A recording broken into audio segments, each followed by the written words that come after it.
A blessed day to everyone. Today, I will give 7 tips to pray the Rosary more deeply.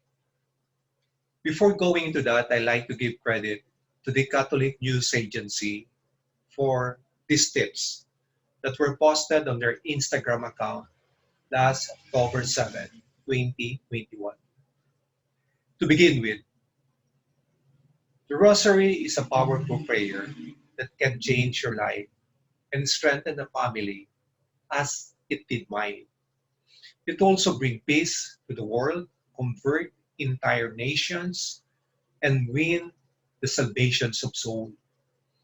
This simple and repeated prayer of the Rosary allow us to focus on different biblical mysteries, from joyful, sorrowful, glorious, and the like.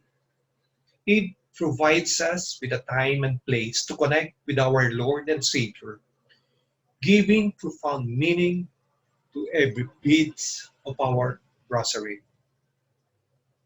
The first tip is schedule the time. Your schedule is full of appointments, more or less consciously. You also plan out the time you are going to need for each task or appointment. Sometimes it is good to set aside 20 or 30 minutes to pray the rosary and write it down in your schedule. This appointment with Jesus and Mary is then just as important as all the other ones you have planned. The second tip is don't rush. It should not be treated as sets of Hail Mary to be performed as if one were lifting weights or driving your cast fast to your next schedule. You can spend time lingering on a thought. You can, at the beginning, simply be peaceful. If you keep this peaceful attitude and awareness of how important this 20-minute appointment is, then you have prayed well. It will have been a good prayer because your will is focused on pleasing the beloved and not yourself. Tip number 3, savor the experience. Saint Ignatius recommends what is called the third form of prayer, which consists in adjusting the words to the rhythm of one's own breathing.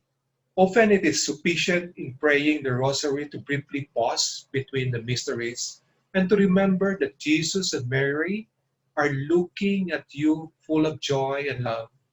To do this, it can be useful to pause and take a few breaths before resuming your vocal prayer. Tip number 4, a gaze of love. The vocal prayer of the rosary only provides the rhythm of the prayer. With your thoughts, you can and should go out from the rhythm to encounter the mystery which is being contemplated. It's a time to look at your beloved in the eyes and let him look back with eyes full of love. Number 5, allow yourself to be amazed. One of the first and most important steps for inner prayer is to go from thinking and speculations to looking upon and being amazed. Looking at a family photo album is very different from looking at history book.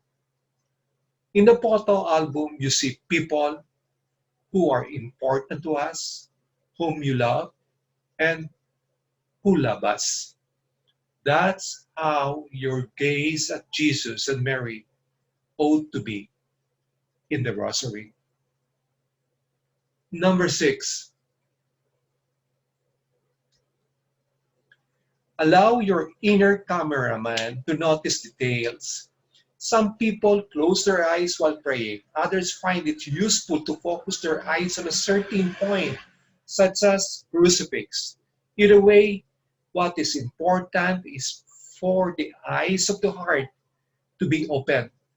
Praying the rosary is like going to movies. It's about seeing images. It's useful to ask yourself who, what, where am I looking at when I contemplate the birth of Jesus or his crucifixions? And lastly, number 7, play in words, mind, and heart. The words accompany, the mind opens, but it is the heart that has the leading role in prayer. All the great spiritual authors agree that inner prayer is about dwelling in the affections, that is, the inner sentiments and the movements. Teresa of Avila says very simply, don't think a lot, love a lot. I encourage you to pray the rosary every day, and this will ultimately change your life for good. Thank you, and God bless everyone.